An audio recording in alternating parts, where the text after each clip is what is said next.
মাননীয় নেত্রী, সশ্রদ্ধ সালাম নিবেন। কক্সবাজার টেকনাফের এক আওয়ামী পরিবারের সন্তান আমি।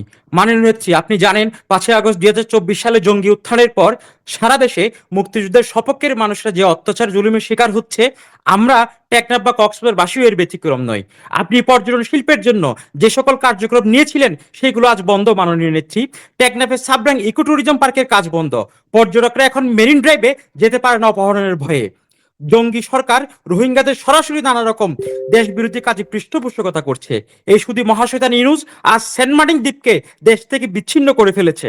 প্রাণপ্রিয় নেত্রী, আমরা অধীর অপেক্ষায় আছি আপনি দেশে আসবেন। ইতিহাসের সবচেয়ে ঐতিহাসিক প্রত্যাবর্তনের মধ্য দিয়ে আপনি এই দখলদারকে উচ্ছেদ করে দেশকে আবার কলঙ্ক মুক্ত করবেন। সারা দেশের কোটি কোটি মুজিব প্রেমীরা আজ সেই প্রতীক্ষায়। মাননীয় নেত্রী, জয় বাংলা, জয় বঙ্গবন্ধু।